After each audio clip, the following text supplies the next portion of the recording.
This is my YouTube channel, The Universe Through My Eyes. If you don't know my background, I just served 21 years in prison in the state of Florida. I'm from Miami, Florida. Dade County gave me 55 years in prison, but I fought to the end and only ended up serving 21 years from 1997 to 2018. I've been free 3 years now. I also wrote a book about my life titled The Universe Through My Eyes.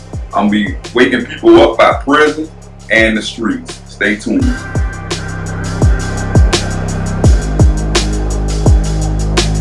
Hey, welcome back to the Universe Through My Eyes YouTube channel.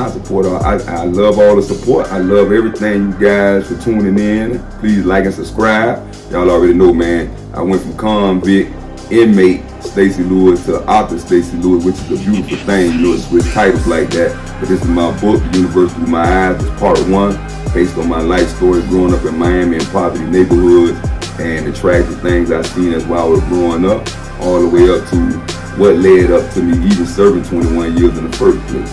Y'all can buy my book on Amazon, Barnes & Nobles. Y'all go to Ziegler's Publishing Company. Alright, let's get into it. A police officer in Kenosha, Wisconsin shoots a black man named Jacob Blake 7 times from behind, leaving him partially paralyzed.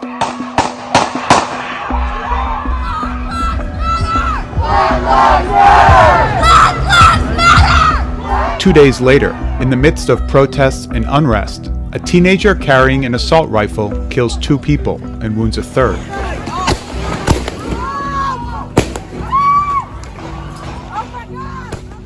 Now that shooter, 18-year-old Kyle Rittenhouse, who was 17 at the time, is standing trial on charges. It shows the moments before a 14-year-old defended his mother and shot a robber inside this Philadelphia pizza shop. NBC 10's Deanna Durante has new information tonight about what happened. She has the story from Spring Garden.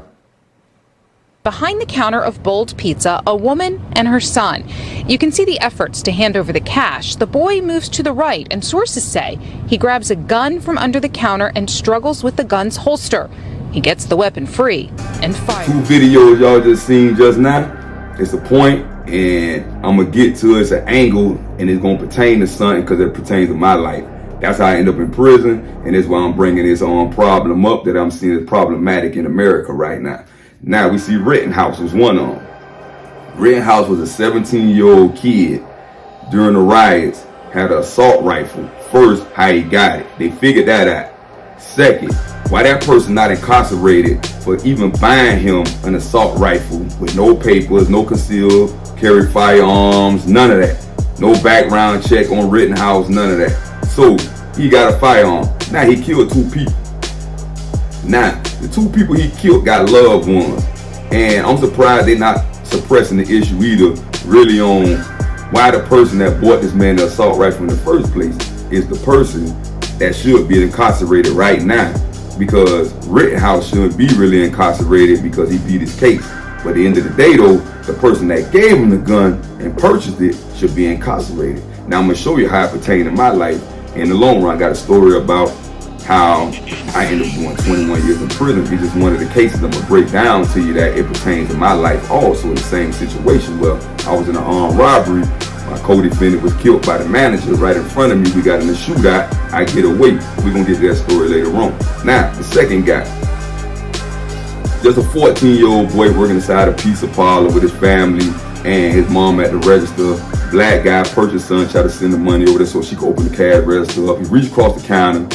He grabbed the cash, they tussling, and the gun is up under the counter. The 14-year-old boy grabbed the gun. He fired the shots, hit him in the face. So dude is in critical condition. He still survived. He got away. I guess he got help at a gas station, however that played out, but he incarcerated right now. Nope, lucky he survived. Now, to let you know, he was a black man that got shot. Now he had no weapons, no knife, no nothing. He wasn't attacking the mom, he was attacking the cash register, which is, he did nothing to the mom. So I feel y'all, if that's your son and that's your mom and you see that at 14 years old, you're gonna protect your mom. Now that's just off instinct, but that's not law. So what we're gonna get into today is that Rittenhouse was 17 years old with assault rifle. So now we got a 14-year-old boy that shot a black man in a pizza parlor, kind of so-called protect the robbery with no firearm, just what's called a strong arm robbery. Okay, a robbery by force. That's all robbery is anyway. Robbery with a force. So, with a weapon. Now, this 14-year-old boy grabbed the gun, shoot the guy. Now, the guy run out of there, boom, boom, boom. At the end of the day, the 14-year-old boy don't face no charges. He's really the face of America right now, the face of Philly as an American hero right now. Because he did what he had to do. Rittenhouse. He shot 2 people and killed them during the riots. And people felt like he did what he had to do. But one, people always saying, well, they was out there rioting. Well, they was out there doing something negative.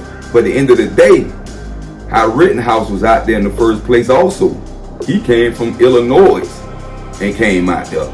So he moved from this spot to another spot just to commit murders. Which I probably wasn't his intentions, but it happened. So the 14-year-old boy didn't get charged. Nobody questioned nothing like why did he grab the gun and did y'all teach him gun safety? But everybody getting passes. Long story short, now let's get into my story. I'm gonna show y'all something. Who does the law pertains to out here? It's the whole point, rounding it up for you. Seen the 2 videos. Now I'm gonna show you. I'm a black kid, 20 years old. Me, my co-defendant, we go rob a Burger King. Bam. December 11, 1996. We get in there. We jump over the counters. We get in the money. He get in the safe. He got the manager. He take the manager watch. And it's a black manager. And I empty all the cash registers out. We jump back across the counter. I hear the police coming off 183rd and on 47th Ave. And we like on 167, on 47th Ave by the Palmetto. If you from Miami, you know the street. You know my story. You seen it on the news. However it go, you kind of know what I'm talking about. So while we leaving, he got a bunch of money bags in his hand, like bank bags. Me, I already got my money in the book bag. I'm outside. I got a 45 on me, a black 45 8-shot on me. He got a 9 Lawson on him. And I'm telling him, hey, leave the bags he dropping, leave him. So now, the police steady coming down 47th Ave, they getting closer and closer. I guess somebody ran outside though, because cell phones weren't that big, so he must have ran to a payphone, called 911 real quick and reported us. So I'm outside, I'm telling brother, hurry up. So he go back, nah, I gotta get all the money, boy. I ain't come to hit this lick. And you feel me? I ain't even no money behind. So I'm like, damn, this boy finna get me jammed. This is my first time ever committing a crime with this dude. This is my homeboy, he finna get evicted. I stepped up for him, trying to save him and put myself in a terrible and bad situation. Bad decision on my part. So we getting up out of there. The door open, holding the door. We run out. We running across. We like in the first step on the parking lot. And before the door even closed, when I pushed it open and let him out, before the door even swung closed, the man must have got in the stance and fired off 1 shot. He hit my co-defendant in the lower back, and the bullet ended up in his heart. I figured all this out when I went to trial. You know, they sent the medical examiners in there, showed me all of the body on the ground and where the bullet dispersed at. It was a hollow point, exploded in his heart. That's how he died from the lower back. And so we get in the shootout, go to the room. I get all the money, I get away. A week later, they got me across the news as I'm just a straight killer and all this, so they gave me the body.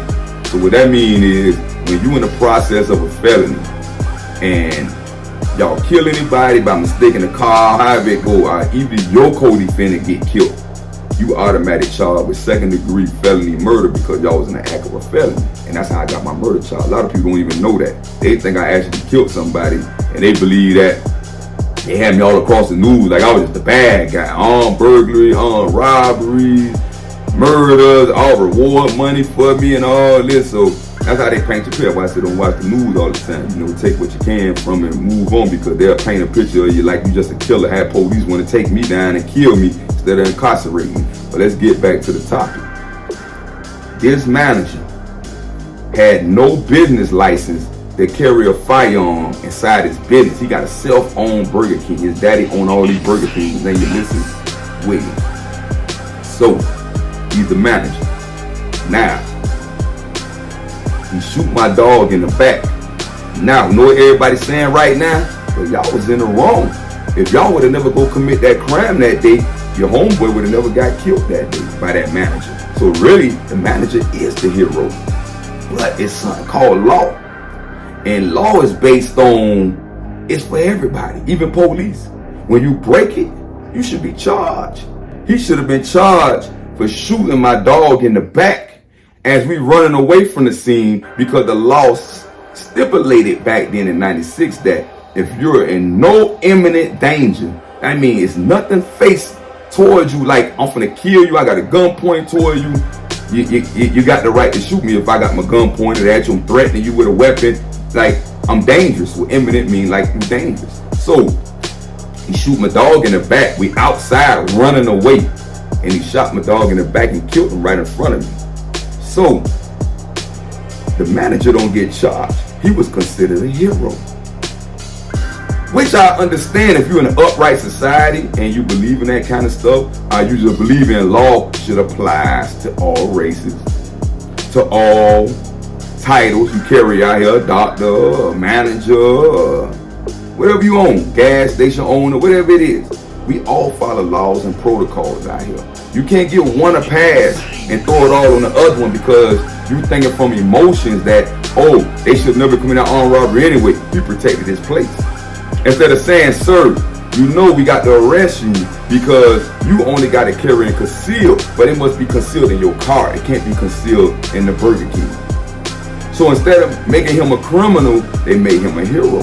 Now this manager was black, like I said before, so it's got nothing to do with race. I'm just trying to show y'all something. Now, we got a 17-year-old beat his case. Bam. What that tell you? Nope, the gun was thrown out before he went to trial. They suppressed the gun. They were thrown out of evidence. So how they gonna produce to the jury what did he kill the black guy and the white guy with during the riot? What is they gonna show? Because there's nothing really to show physical evidence because there's no gun no more. The gun was suppressed and thrown out. So there's no more evidence. We're just talking about how he killed him. So the boy was 14 years old.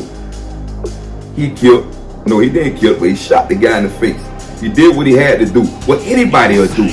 But that's what we do in our neighborhoods. We think we doing what we think is best to save our neighborhood, but we end up in bracelets when we do the same thing. We're not considered a hero. We broke a law also, so we getting incarcerated too. So I'm trying to figure out how everybody getting passes out here with a 14-year-old, 17-year-old, really like they looking like the hero. These are teenagers. These are kids. How kids getting passes? That means I get some new era jump going on. Because at the end of the day, when that little boy shot up that Michigan school and killed them kids, don't you know they went after the parents with U.S. Marshals? Because they look like poor white people. That's what I'm gonna keep it real. They look like poor white people.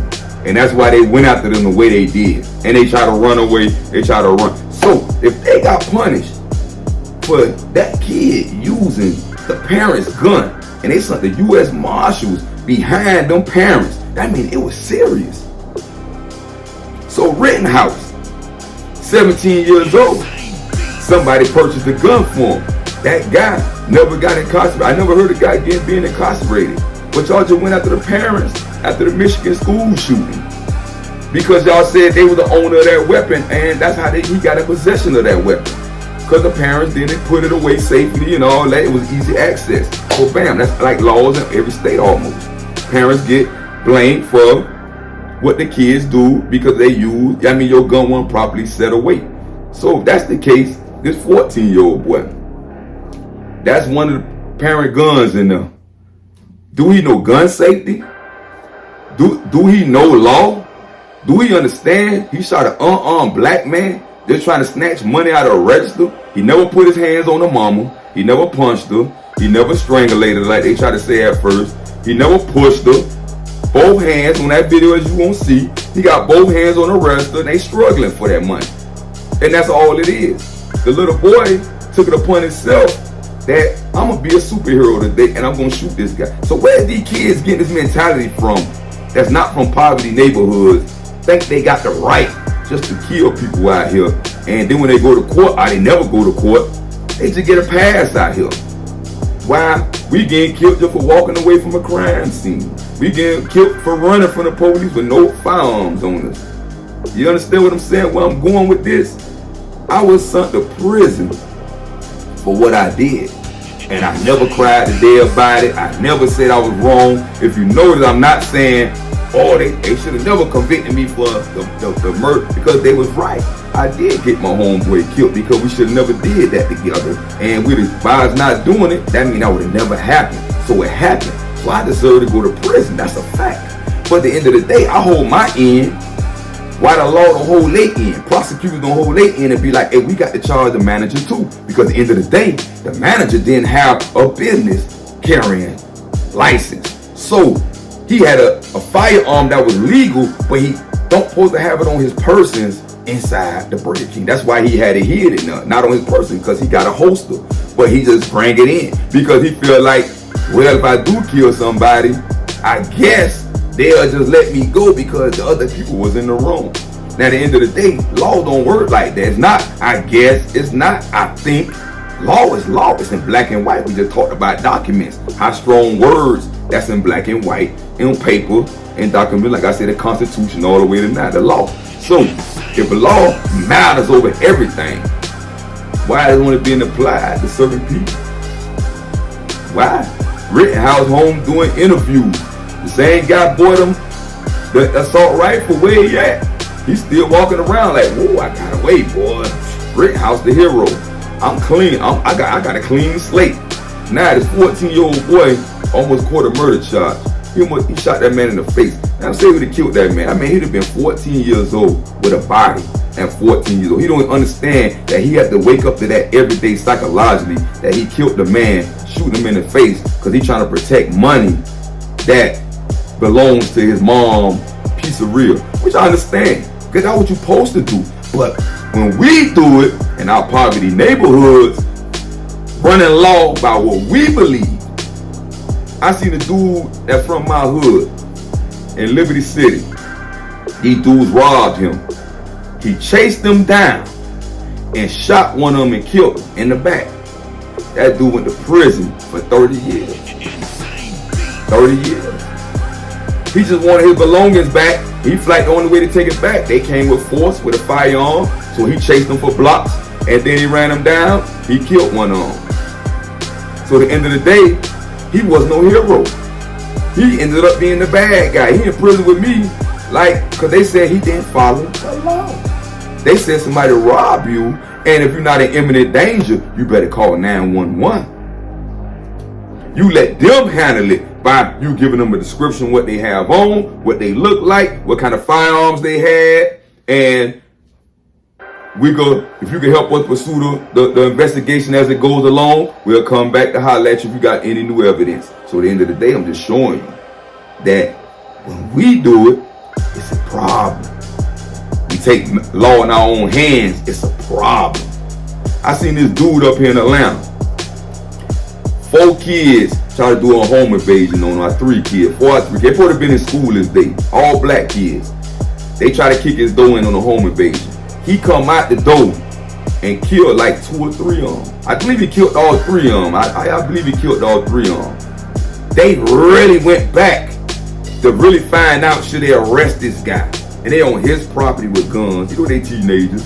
They try to kick his door in. He came outside firing. I think he killed all 3 of them. But for them to even have the thought, it's the audacity to say, we thinking about that we got to really figure out what happened because we don't know if we're going to charge the owner of the house or not. For them to even say that on the news, you got to ask yourself, what kind of position we in out here? Like, if I got a legal firearm and this guy got a legal firearm, he should better protect anything that's around him that he own or possess, or protect himself. Because you should be worth more than anything in your family also. So at the end of the day, it's like it swings different ways and it goes different ways. But you know, at the end of the day, people always say, why black people always say they being oppressed? Why black people always say they don't have the same opportunities? Why black people always say, why black people always say, why black people always say? That's all you hear. We say it because we want people to understand. We want people to understand that when it's going to end. That means we done had kids out here. I got kids that's 26, 25, 24. I got 3 grandsons, 6, 5, and 1. So take this in what I'm telling you. Every time we have kids, we want soul protection over our kids so much that I thrive on when I have a kid that when they get to this age, 18, 19 years old, they don't have to deal with racism. They don't have to deal with oppression with the police. They don't have to have the laws don't bend for them, but it bend for others. I want them to understand that the law will help you. The law will benefit you also, skin complexion, whatever it is. Whatever religion you believe in, whatever it is, Islam, Muslim, Arabs, whatever it is, whoever going through hell out here, I'm just speaking some real junk right now.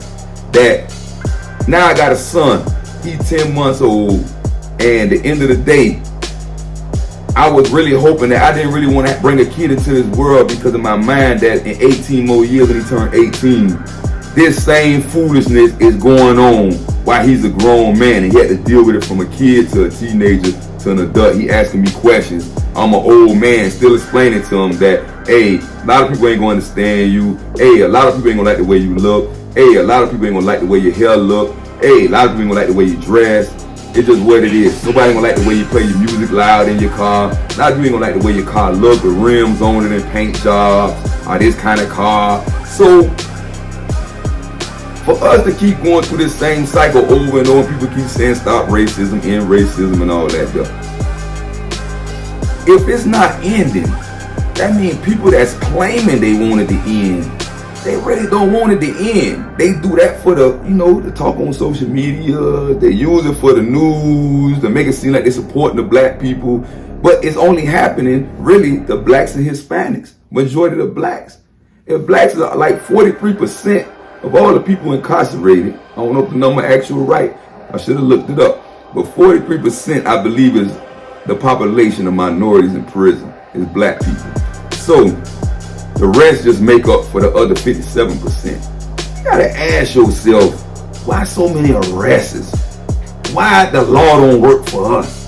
Why does the law work against us? Because at the end of the day, I did all my crimes. That's why I could talk to them about on y'all. And that's what I'm trying to use my knowledge for, to school the youth, trying to school adults also, because we all need help to figure out what's going on out here, what's really going on. Stop thinking what you think was going on and what you think you allowed to do before you lose your life. Before you lose your life to prison, even if it's a year or two, you lost, you can't get that back. You lose your life to the graveyard, you can never bounce back from that. You going on to the next level, whatever that is. So, ask yourself, Rittenhouse, assault rifle, 17 years old.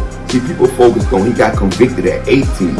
So you start focused on he got convicted at 18. They trying to confuse you with the 18 because you allowed to get like shotguns, assault rifle, but you just can't get the banana clips. You got to be like a small cartridge, 6-shot, like a hunting rifle. You can't turn it to an assault rifle. So 18 years old, they trying to make it seem like he was 18 years old when he had this assault rifle. No, he was 17, but he was convicted at 18. Everything starts with when you committed that crime. So he was 17 years old. So we're going to stick with that number because that's the only number that mattered, because he was a teenager. And he was looked at as a teenager. Once he turned 18, it didn't even matter. It only mattered when the crime and the offense was committed. You feel what I'm saying? So this 14-year-old boy is a hero for shooting a black man that was just trying to steal money out of register. Now the law says that you're not in imminent danger. I understand a robbery, that's a strong arm, right? It's physical. Now he's trying to put his hands on your mom, choke her eye, punch her. I just know that's a reaction. That's what a kid supposed to protect their peoples. But at the end of the day, though, they're fighting over a cash register. So this guy was dead wrong for trying to steal that money. One. But at the end of the day, though, the little boy was wrong for trying to grab that gun and just took action. Like, because what I'm trying to tell y'all is, kids are being manipulated out here. That's not brown people.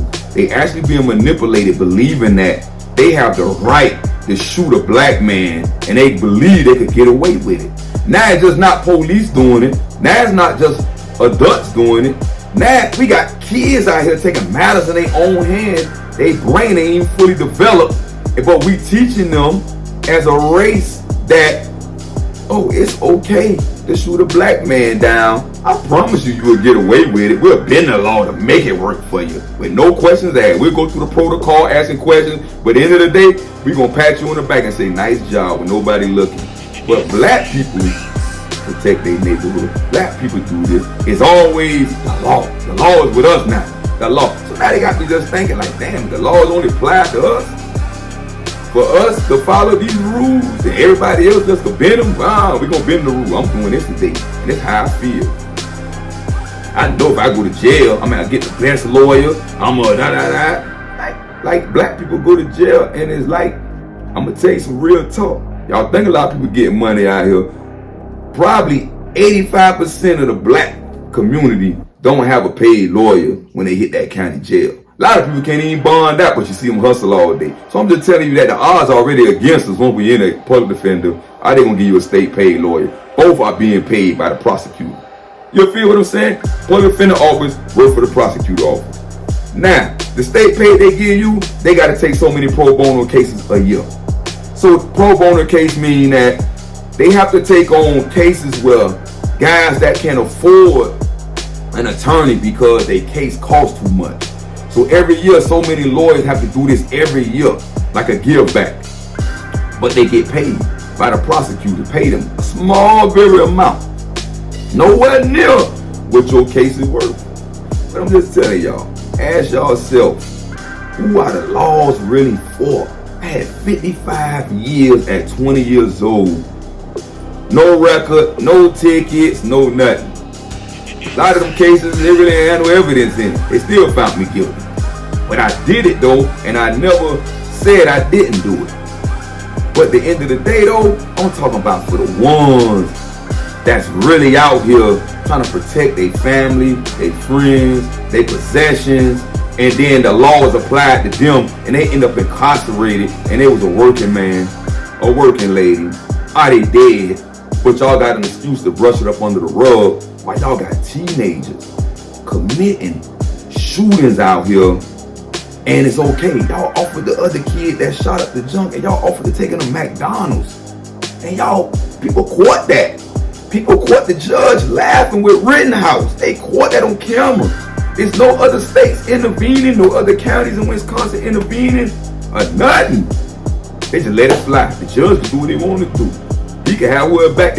I'm telling y'all, we're not crying about racism. We're not crying about oppression because we've been dealing with it. It's a way of life for us. We don't want to look at life like that because all other people, other races that's not black are all not bad. All police not bad. All judges not bad. All prosecutors not bad.